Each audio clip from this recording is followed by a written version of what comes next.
The other day, I was watching a video that happened to mention The Last Jedi, and it got me thinking about a strange pattern I've noticed in the discourse around that film. When you cut through all the culture war bullshit, it all seems to boil down to a divide between people who care about themes while disregarding plot, and people obsessed with plot who don't understand how theming works. On the one hand, The Last Jedi does have the strongest thematic heart of any of the sequels, and it's the only film in the trilogy with anything resembling a coherent vision for the story.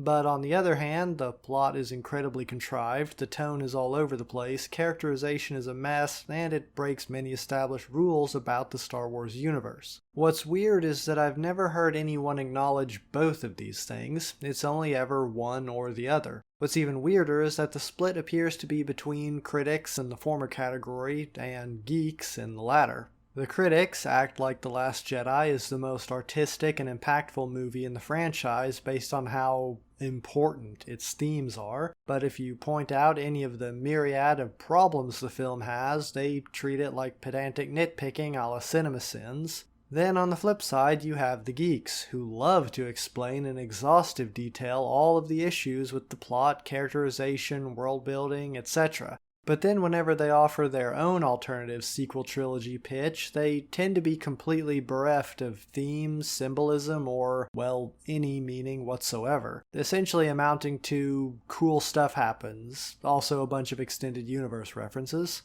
And I see elements of this dichotomy playing out more broadly as well. Like, remember that Patrick Willems video from a while back where he went off on the concept of plot holes and basically said that caring about plot consistency was the wrong way to watch movies because themes are all that really matter? Also punching straw men in the face for some reason. And then on the flip side of that, you have nerds losing their shit over a film or TV show disrespecting the source because it's not a one-to-one adaptation of the original. Or if it has too many women or black people. If I were to go all armchair psychologist for a bit, I think both modes of thought are fueled by the same thing, an overriding need to feel smart. Film criticism has always valued themes more than plot. Part of this is inherited from literary criticism, as well as the fact that many classic films tended to focus more on showmanship than on detailed storytelling. Though the main reason, I think, is that being able to divine special meanings and messages that the general audience doesn't pick up on is a great way to feel smart and sophisticated. Any old pleb could tell you the plot of a movie, but only a true connoisseur can tell you what the film was really trying to say. Geeks, meanwhile, are notorious for obsessing over technical minutiae, particularly in regards to fictional works. It's one of, if not the defining trait of geekdom.